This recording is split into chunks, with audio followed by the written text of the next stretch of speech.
Bloomtown A Different Story is a game that, in my opinion, at first glance doesn't necessarily catch your eye. However, the more you look at it, the more you start to notice that there's a unique blend of various flavors mixed into this cutesy, sometimes creepy JRPG that actually has a chance to make this game into the sleeper hit of the year. What they have here is a blend of basically Persona with its social RPG by day and turn-based RPG by night structure, in combination with a murder mystery story set in a world similar to Stranger Things, where the supernatural bleeds into the real world. You play as siblings visiting your grandfather for the summer, and you get swept in the mysteries of the town akin to Gravity Falls. And then there's even a creature collection system like in Pokemon, all weaved together in such a way that kept me playing for 8 hours a day for the past couple of days. So today, we'll discuss everything from the story to gameplay, what the game structure is like, how long the game will take, and pros and cons at the end so you can decide for yourself whether this game is actually worth playing. Without further ado, let's dive into Bloomtown, A Different Story. Bloomtown's story is set in 1960s America. Siblings Emily and Chester leave the big city to spend the summer at their grandfather's place in a quaint little town called Bloomtown. At first, things seem kinda boring. Life in a small town is uneventful for two kids who grew up in a busy city. But the thing is, Bloomtown is not exactly the cozy, quiet town it appears to be. Something's not right. Children disappear in waves, and unsolved murders and kidnappings run rampant. Swept in events both natural and supernatural, Emily finds herself in the middle of everything. And after signing a contract with a demon in exchange for power to help free the town from the clutches of supernatural forces, she and her friends must now work together to not only solve Bloomtown's mysteries, but rescue the missing children, defeating powerful demons along the way, and figuring out the hidden secrets of the underworld. A dark, creepy, and dangerous version of Bloomtown. At least, that's the gist of it without spoiling anything. The story of Bloomtown is not really anything groundbreaking, and while it may tackle some really serious topics here and there, at its heart, Bloomtown remains an adventure story. You're playing as a group of kids who talk and act like children, and they make decisions in the story that children will make. It's amusing how the dialogue is written, and it really puts you in that headspace of feeling like you're back in a childhood summer vacation, exploring the town, going to creepy places, and making new friends. By the end of its 20 to 25 hour run, I wouldn't say I was a changed person, but it did leave me feeling very satisfied, like a summer vacation that didn't overstay its welcome.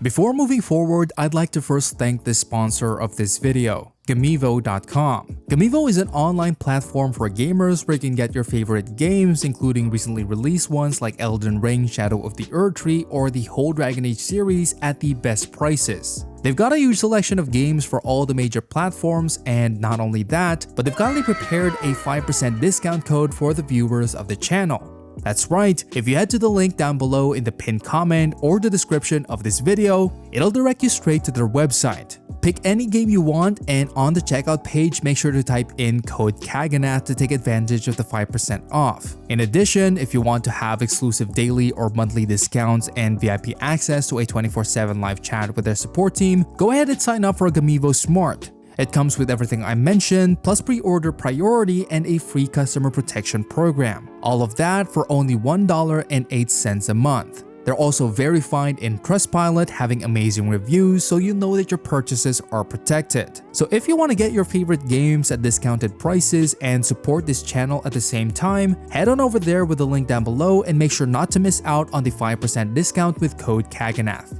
Let's get back to the video. Now let's talk about the gameplay. I mentioned the Persona series earlier in the video and how the game structure or loop is pretty much the same. During the day, there's a huge town to explore with lots of activities to do for Emily. You can do some gardening, fishing, attend concerts, watch movies, even have a part-time job. But most importantly, the town is where you meet the residents of Bloomtown, and you can get to know them by doing their very own character quest lines. Doing these activities will not only progress their story, but will actually reward you with stat levels. And yes, there are stats in this game. The main stats, or traits as they call it, are guts, smarts, charm, and proficiency. And each of them can be used in dialogue, which most of the time pushes you and the story into a more interesting direction. Although for me, I use them a lot for picking the funny ones. Whenever you use these, there's a dice roll like in Baldur's Gate 3, and your stat levels does affect the chance of succeeding, so that's a pretty fun addition to how you can influence both the story and personality of Emily. Now, of course, as I said, Bloomtown is not what it seems. There's also the underworld, and here is where most of your combat is going to be. During the story, you'll get access to these alternate versions of various places in town, allowing you to witness what happened in the past, talk to spirits, and giving you the chance to uncover the mystery behind the disappearances. These areas are quite huge, and the level design is surprisingly good, giving good convenient shortcuts, having interesting set pieces, and even well-designed puzzles. There's also a lot of demons roaming here, so let's talk about the combat system. First, each of your characters get access to a guardian.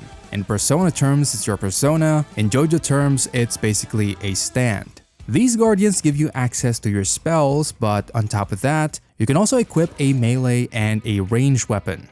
All spell types and weapon types counter and are weak to certain enemies, but thankfully you can analyze foes mid-battle, so it's pretty easy to figure out. Another aspect of the combat system in this game is the monster collection, which means that if you use elemental counters against certain demons, they can be put in a down state. If you down all the enemies on the screen, then you will get the option to either go all out, which makes your party unleash a huge amount of damage to end the fight, or subdue, which rolls a dice. Which trait you will use depends on whatever the demon's type is, and the chances of a successful subjugation is tied directly to your trait levels, how high your smarts or charm is, things like that. But once you do succeed, you capture demons, and you can equip them on every single one of your party members as basically a sub-guardian, providing additional abilities and more versatility. They can also be equipped and unequipped at any point outside of combat.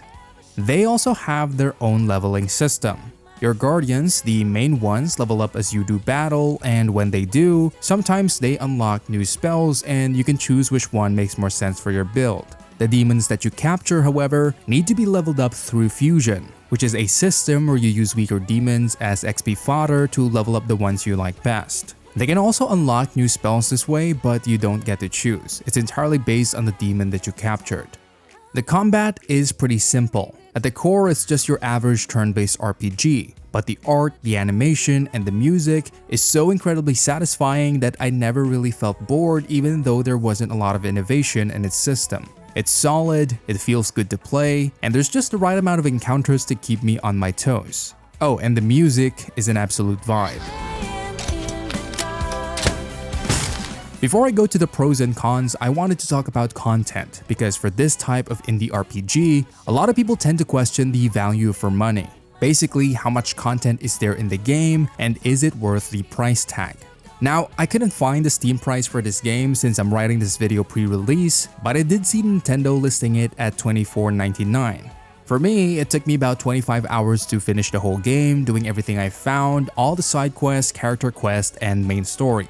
I did miss out on completing the fish collection and the vinyl collection, but that's just extra stuff, not necessarily more content. At 25 hours after completion and basing off of the $1 per 1 hour of enjoyment rule, I feel that this is fair. However, here's something to keep in mind. I was pausing a lot during my playthrough because I was taking notes for the creation of this video, so I was playing at a considerably slower pace than most people are going to be playing this at. And if you're the type of person who only wants to do the main story, then that immediately shaves off a couple more hours in your playthrough. However, if you're the type of person to replay a game over and over again to see different outcomes, different endings, and things like that, then yeah, you can exceed 25 hours pretty easily. My point is, just consider the type of player you are so you won't be disappointed when you feel you've done everything this game has to offer. For me, I felt it was worth it, but for you, that's something you're gonna have to answer for yourself.